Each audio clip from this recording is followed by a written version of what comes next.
What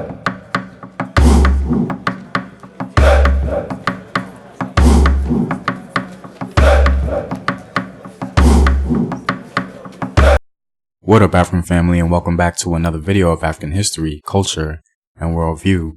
And welcome back to my series African Myth and Legend 101, where I tell various stories from African myth and legend.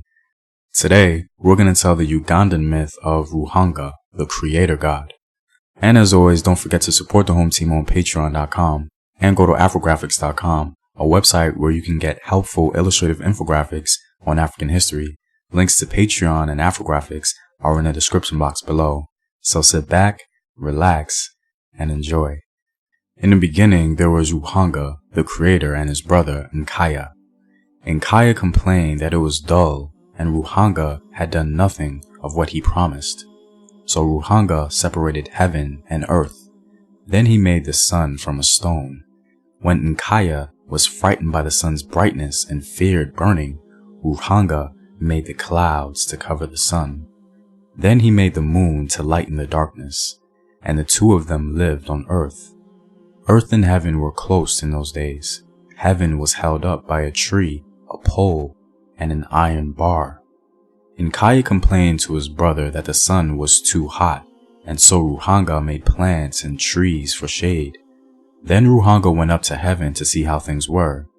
When he washed himself and threw out the water, it fell on the earth and caused rain. Nkaya complained that the rain made him cold, and so Ruhanga devised a shelter for him, and then made him tools with which to cut branches and do the other work for building homes. Ruhanga then filled the world with animals and other living things, and he gave his brother Nkaya domestic animals to live with him. Later, he gave Nkaya cattle to provide milk, and when Nkaya asked for more solid food, Ruhanga supplied gourds and other fruits and showed him how to cook them. But Ruhanga warned his brother that the stomach would rule humans. Nkaya had 4 sons, of whom the first was Kantu, but the others had no names. Ruhanga said he should send the 3 nameless sons across the valley to visit him, and he would give them names. They came to his house, in which they found food, tools, strips of oxhide, and the ox's head. The eldest immediately began to eat, but the 2 brothers rebuked him, and so he took the tools that were farming implements. The second brother took the strips of oxhide, and the third took the ox head. They came home and told their father what they had done, and he too rebuked the eldest for eating other people's food. Ruhanga then appeared and told the boys to guard their milk pots during the night, and not to drink it as they had eaten his food. So they settled down with their pots. In the middle of the night, the youngest jostled his pot slightly, and some spilled out. He begged his brothers, and they replaced most of it. Before dawn, the eldest turned in his sleep and spilled his pot, and all the milk ran out.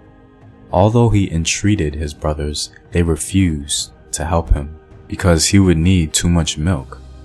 At daybreak, Ruhanga came to the 3 sons and examined their pots. He asked what had happened to the milk, and they explained why the first was empty, why there was some milk missing from the second pot, and why the third was almost full.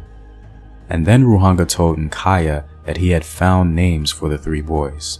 The first he named Servant, because he had taken food and eaten it on the open road, and because he could not keep the milk he had been given, so he should have a master to watch him. The second he named Herdsman, because he had taken the tools of the cattle herder and had spilled no milk. The third he named King, because he had taken the ox head and he had the most milk. When their elder brother Kantu heard this, he was very angry, because Ruhanga had not considered him when assigning places in society, and so he said he would oppose the order that Ruhanga had set up and bring destruction and strife into the world. Hearing that, Ruhanga told Nkaya to come with him, and they left the earth, which had become corrupt, and withdrew to heaven, pushing away the tree and the poles which had joined the two. The iron bar fell, and broke into many small pieces, so it is now spread over the world to be used as tools. If you like these videos and want more, you can support the home team on patreon.com. Know thyself, remember your ancestors. Peace.